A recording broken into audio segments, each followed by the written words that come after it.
Hello everyone, my name is Madison Clark and I am here today to give you a speech on the social disorganization theory. My reasoning behind choosing this topic to present to you guys today is mainly because I am super duper interested in learning about this theory and doing a bunch of research on this theory. And that is because I find it really interesting how a person's social and physical environment can make them responsible for their choices. I also think that it's really interesting that this theory mainly applies to street crime at a neighborhood level, as opposed to, normal crime anywhere else. I guess it's just at a certain level. And I think that that's really cool that it's so focused on something specific to try to keep areas safe and, keep everybody happy, healthy, and safe, and lower crime rates, obviously. This theory is important because it's extremely informative. Family disruption, ethnic diversity, a population's capacity, size, density, all play into this theory as well.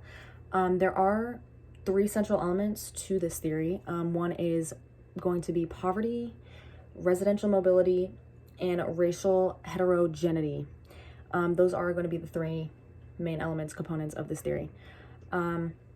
I also found it really interesting that your culture, your family life, everything in that aspect that you would not think had anything to do with a crime rate has so much to do with the crime rate. So if you're living in an area that's wealthier, there's nicer buildings, people are dressed nicer, people have a lot more money, it's less likely that there's going to be a higher crime rate in that area as opposed to an area that has burned down buildings and, nasty streets and people that don't look as nice and people that aren't as wealthy. And that's just the way that it goes, honestly, truly, which is kind of awful, but that is what it is.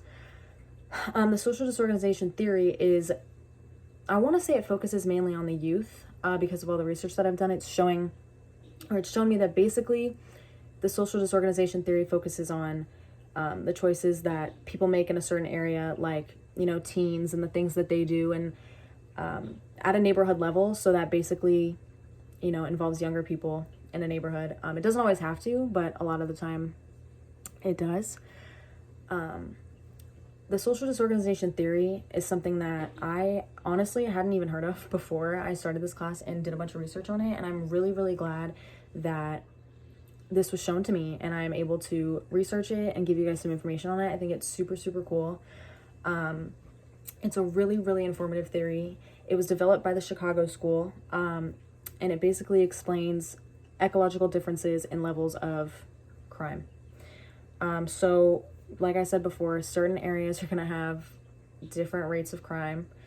In the area that I live in, the crime rate's extremely low. I don't live in a super wealthy, nice area, but it's not to the point where it's beat up and run down and, there's really no gang affiliation here. And that's also another key factor to this theory.